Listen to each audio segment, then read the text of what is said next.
The test is in 4 parts: Part 1, Part 2, Part 3, and Part 4. Now look at Part 1.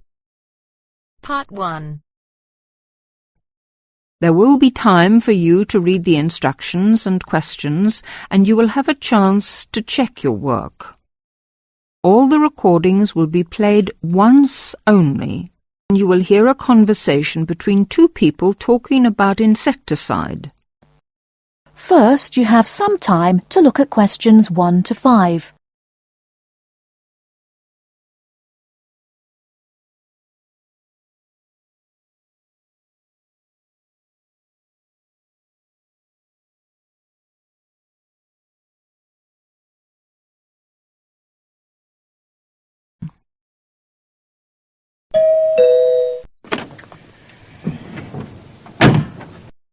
Yes? Oh, good morning, madam.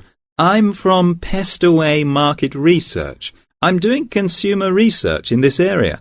I wonder if you'd mind telling me, do you use Pestaway in your home? Pestaway? Oh, the insecticide thing. Well, yes, as a matter of fact, I do. What do you use it for, madam? Fleas, ants, cockroaches, woodworm? Oh, cockroaches.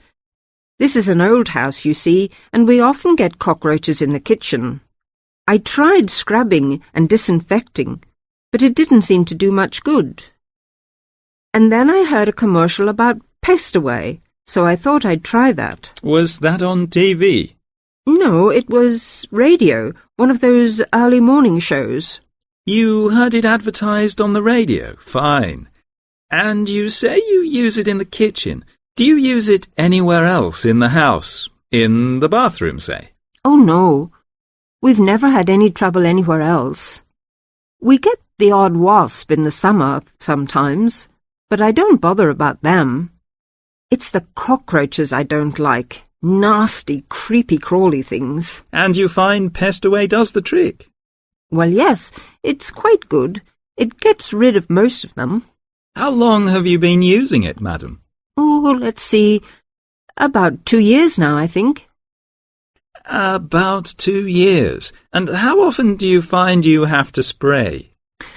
Oh, I give the kitchen a good spray round the skirtings and under the stove, you know, about every 6 weeks. Every 6 weeks or so, I see. Before you hear the rest of the conversation, you have some time to look at questions 6 to 10.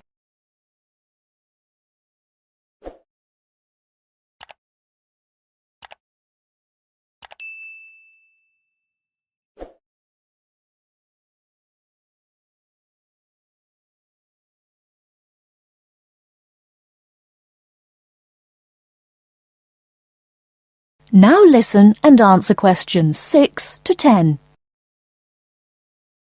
About every 6 weeks. Every 6 weeks or so, I see. Where do you buy your Pestaway, madam? A supermarket? Chemist? Oh, no. I get it at the little shop at the end of this street.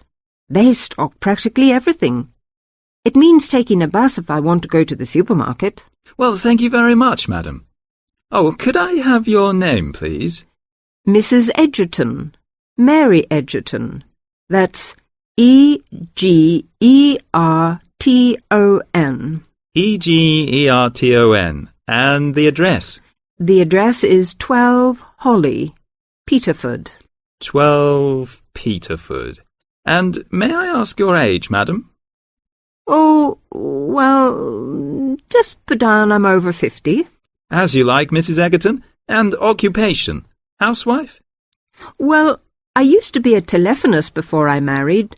I had a very good job at the post office, but what with a husband to look after and 4 children to bring up, it doesn't leave you much time, does it? Occupation, housewife. Well, thank you very much for your time, madam. You've been most helpful.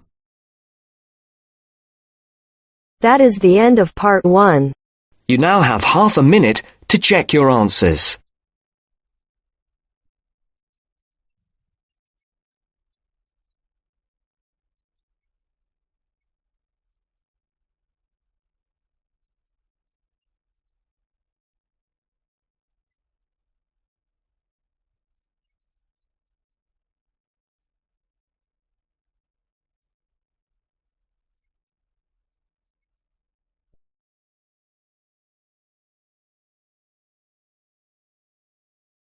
Now turns to Part 2. Part 2.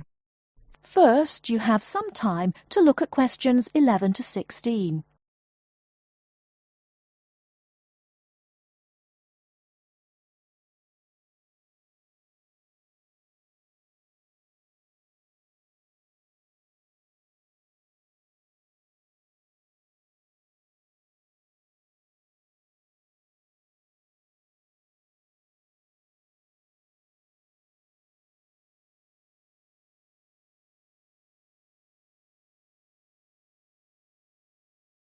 Now, listen carefully and answer questions 11 to 16. Hi, Joanna. What's the matter? You look a bit depressed. Hi, Kamal. I've just been reading this article in the newspaper about how difficult it is for sociology students to get a job after they graduate. They always want people with work experience. How do you get work experience if they won't give you a job? It's an impossible situation. Yes, I know. It's a real problem. And the article says that some people spend a year or more living at home, doing unpaid voluntary work just to get something to put on their CVs. Really boring stuff like photocopying and addressing envelopes. I don't want to do anything like that. I want a real job. It's the elections for the Students' Union committee posts next month here at the university. All the positions are up for election. Academic officer, sports officer... What's your point? And the position of equal opportunities officer is coming up for election. I'm still not sure what you're getting at. Why don't you stand for it? The post starts in June. You're well known at the university, and I think you would be good at it. Equal opportunities officer? That sounds great. Isn't that the Students' Union officer who promotes equality within the university? Yes, that's right. They raise awareness of equal opportunities for everyone in the university and promote the issue around campus. I'd love to do something for women on campus, but what about my studies? It's a paid sabbatical post. Sabbatical? Yes. That means you take a year off and then start your studies again. Meanwhile, you get really good work experience and you can earn money at the same time. That sounds really interesting. But how do I get elected? You go to the Students' Union, fill in an application form and just give it to the union. Then, I guess, you need to put together a manifesto and try to get people to support you. I'll help you with your campaign, and I'll help you with publicity materials like posters, photo notice boards, and leaflets to hand out to everyone. It sounds really exciting. What exactly does the Equal Opportunities Officer do? I'm not really sure. Let's have a look at the Students' Union website. There it is. The Equal Opportunities Officer is responsible for anything which concerns women and equal rights, and is responsible to the Students' Union Executive Committee for making sure that any racism or sexism is dealt with. Students' Union officers have to be available for students to talk about any problems they have and try to help them. I would love that part of the job, giving help and advice to students. The whole reason I want to work in social services is to help people. That would be very good experience. It's a big responsibility too. It also says that you're in charge of a budget and you would be responsible for managing a team of people. It's good experience for a management position in the future. Now I'm getting really excited. What about the day-to-day responsibilities? It says here that the Equal Opportunities Officer acts on any health and safety issues.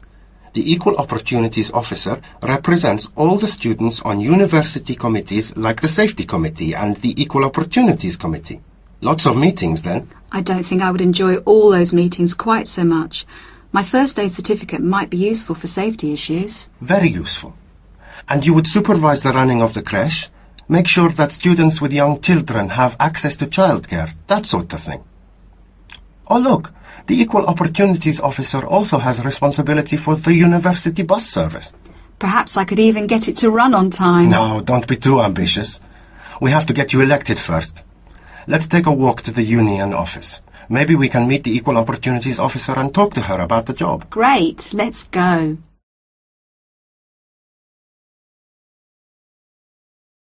Before you hear the rest of the talk, you have some time to look at questions 17 to 20.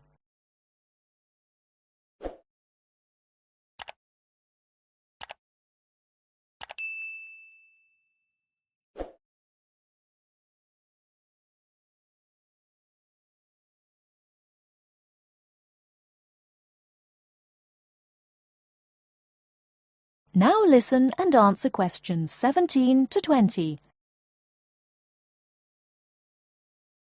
That's about all I want to say about the course and coursework. As you heard, it's very intensive and there's a lot of work to do. So, how to deal with all the work? It's really important to make sure you have good study skills. It makes the difference between failing, just passing, or doing well on any course. There are workshops given by student service counsellors on study skills. But I just want to put you in the picture with a quick overview of useful study skills. There are 5 points I want to make here. The main thing is to get organised.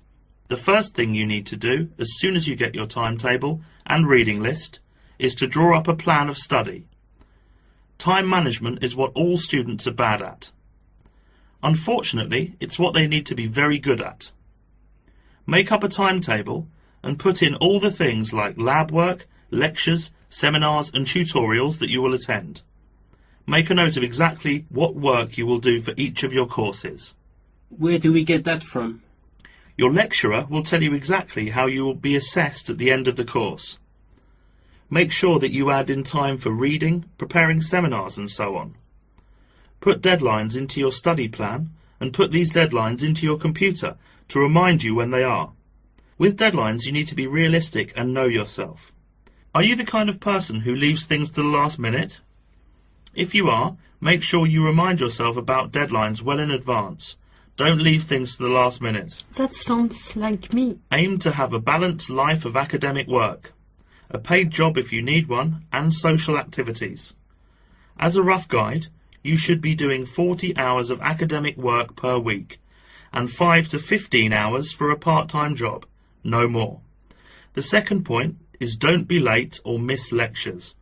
Remember, the person giving the lecture is probably the same person who sets your exams. In lectures, you hear information from the person who will be testing you on it. You will take much longer to gather it from other sources. Classes offer an opportunity to ask questions about difficult material, and you won't miss extra information. Thirdly, make sure that you regularly reread your notes from lectures, books and handouts. This will help you remember what you have done. Finally, 2 more important points. We expect you to work long hours on your own. The information we give you in tutorials and lectures is just a starting point, often comprising the main points of themes of the subject. After this, it's up to you to go into detail about the topic and be familiar enough on certain points to give a seminar on it if asked. The next and last point is this. You need to think about what you read and any information you get on a topic. We are looking for students who can evaluate material critically, students who can think critically. Students who simply read and remember information do not make as good progress as students who think about the subject and form their own opinions on it, based on looking at the subject from all points of view. So we are not just learning facts and figures. Facts and figures are an important part of learning, but not the most important thing.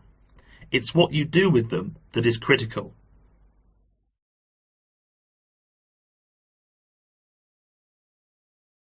That is the end of part 2. You now have half a minute to check your answers.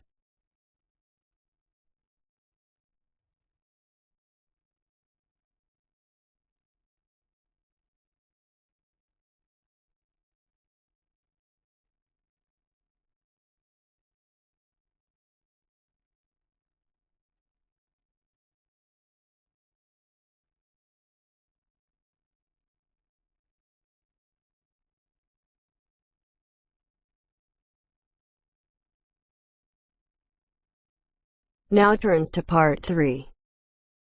Part 3. And welcome to this morning's lecture on transport. First, you have some time to look at questions 21 to 25.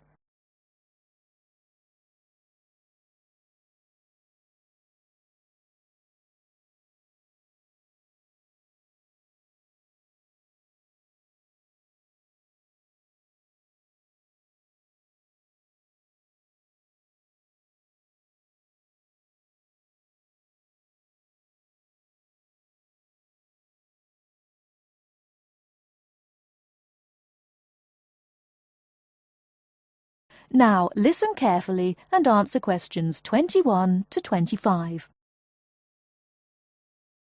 Good morning and welcome to this morning's lecture on transport.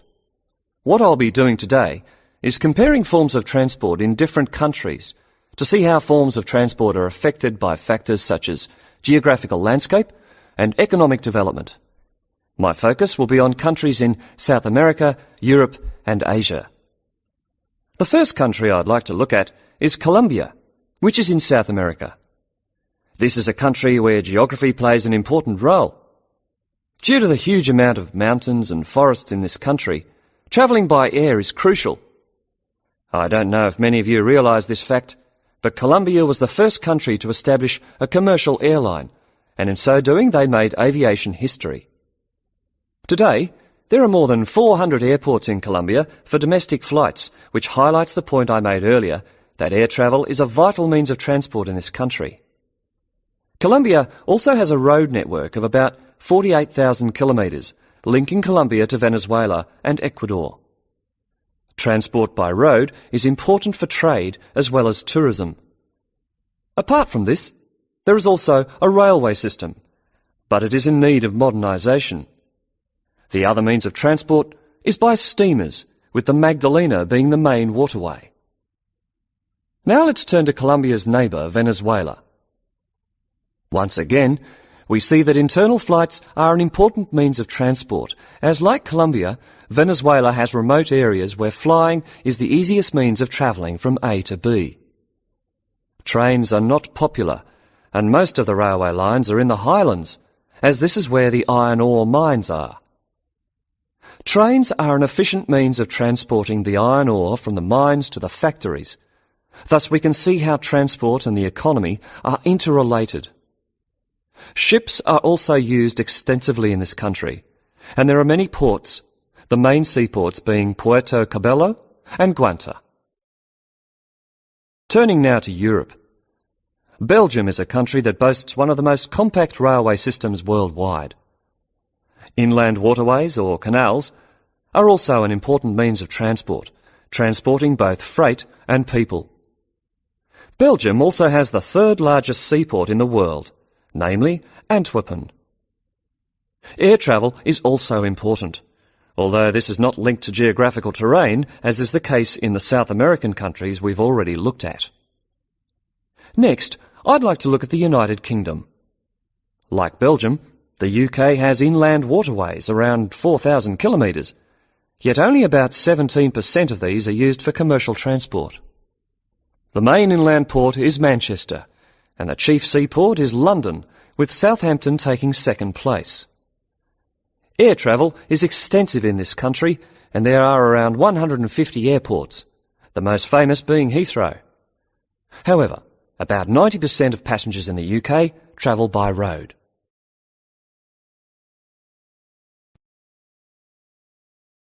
Before you hear the rest of the talk, you have some time to look at questions 26 to 30.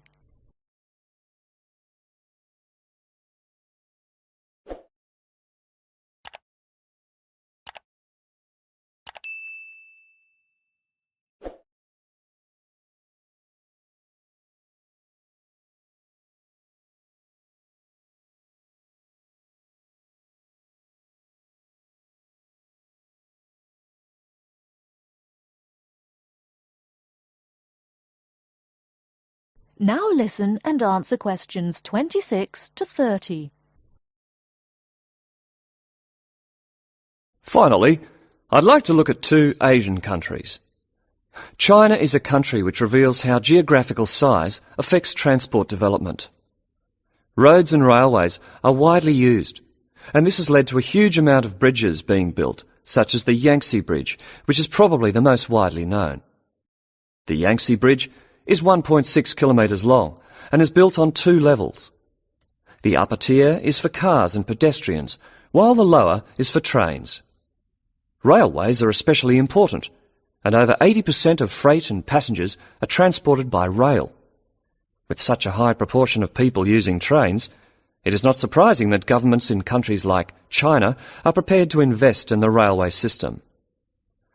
Obviously, a fast and effective train service will encourage businesses and the general public to continue using it. The last country I'm going to mention is Japan, which has one of the most advanced transport systems in the world. The railway system is highly developed, and the Tokaido Railway, connecting Tokyo and Osaka, has trains that can travel up to 250 kilometres per hour. Ships are also a vital means of transport in both international and domestic areas. To summarise, we can see that transport varies throughout the world, yet the importance of transport networks, be they air, sea, rail or road, cannot be underestimated. That is the end of part 3. You now have half a minute to check your answers.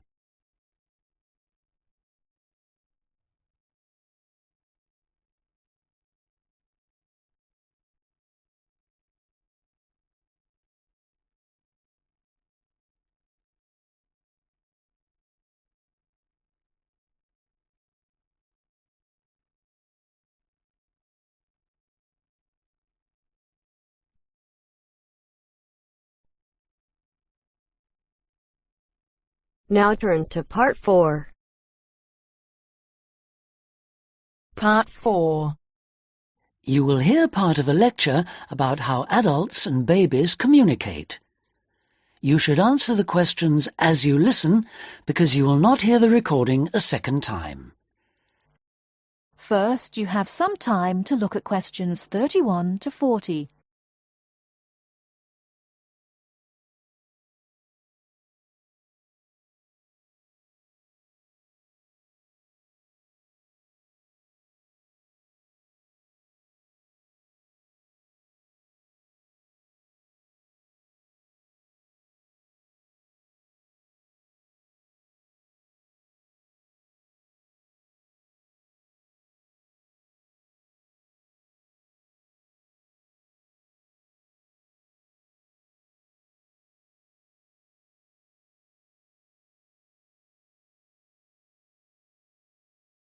Now listen carefully and answer questions 31 to 40. Hi, I'm Emma Bailey, and today I'm going to be talking baby talk. Hopefully, you'll find the subject interesting rather than infantile. I'd like to start by getting you to imagine a scenario. You're in an office or at a family gathering when a mother comes in with her young baby. Like everyone else, you want to see the mother and baby, and you probably want to talk to the baby. How do you do this? What kind of language do you use? Recent research has shown that adults all talk to babies in similar ways. They repeat phrases over and over again in a high-pitched sing-song voice with long vowel sounds. And if they ask questions, they exaggerate their intonation. Researchers have discovered that this kind of language, which they have called motherese, is used by adults all over the world when they talk to babies. And according to a new theory, motherese forms a kind of framework for the development of language in children. This baby talk, so the theory goes, itself originated as a response to another aspect of human evolution, walking upright. In contrast to other primates, humans give birth to babies that are relatively undeveloped. So, whereas a baby chimpanzee can hold on to its four-legged mother and ride along on her back shortly after birth, helpless human babies have to be held and carried everywhere by their upright mothers. Having to hold on to an infant constantly would have made it more difficult for the mother to gather food. In this situation, researchers suggest, human mothers began putting their babies down beside them while gathering food. To pacify an infant distressed by this separation, the mother would talk to her offspring and continue her search for food. This remote communication system could have marked the start of motherese. As mothers increasingly relied on their voices to control the emotions of their babies and later the actions of their mobile juveniles, words emerged from the jumble of sounds and became conventionalized across human communities, ultimately producing language.